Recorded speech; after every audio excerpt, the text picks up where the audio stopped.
a data de 4 de outubro é uma data temerária, né?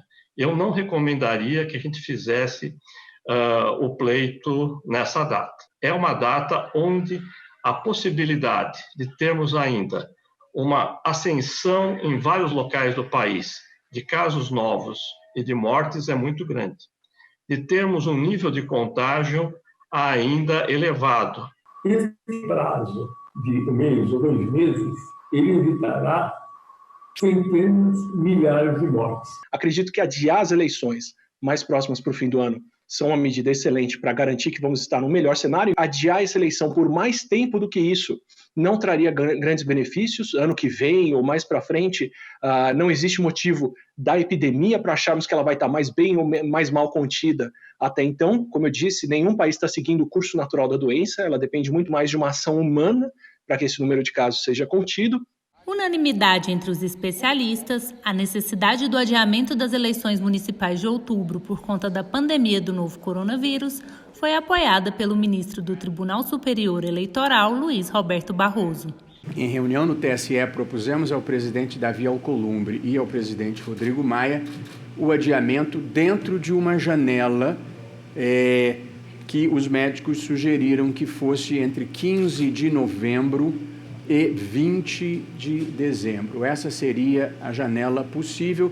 Evidentemente, nós não propusemos uma data, porque essa será uma escolha política a cargo do Senado Federal e da Câmara dos Deputados. Para além do adiamento, evitar aglomerações no dia da votação e manter a distância entre um eleitor e outro são medidas consideradas essenciais para os participantes da sessão.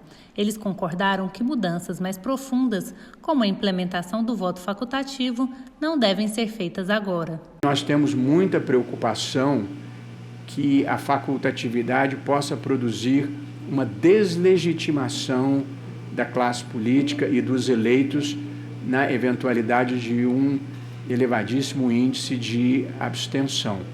De modo que nós manteríamos ou proporíamos a manutenção das regras atualmente vigentes. A pergunta é esta: nós teremos condições de colocarmos equipamento de proteção individual para essas pessoas que vão trabalhar durante o pleito voluntariamente?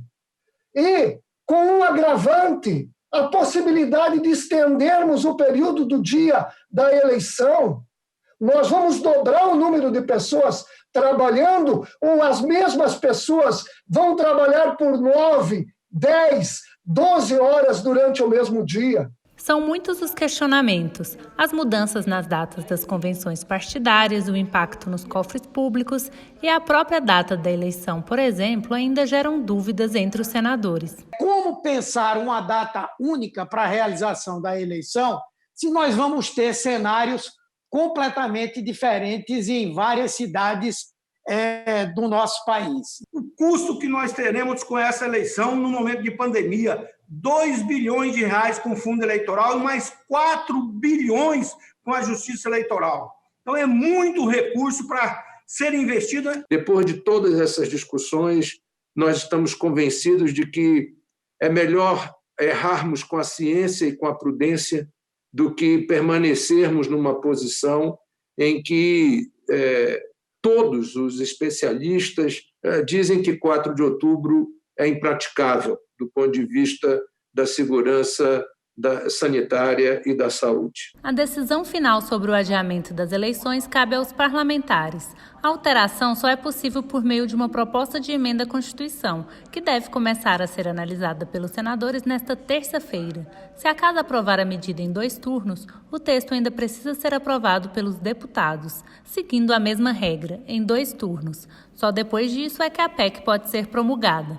Tudo que for assunto de direito eleitoral, a lei eleitoral, ou assunto da nossa reforma política tão sonhada e desejada, nós iremos tratar no momento oportuno. O nosso relatório será único e exclusivamente para o momento único que a nossa história está vivendo.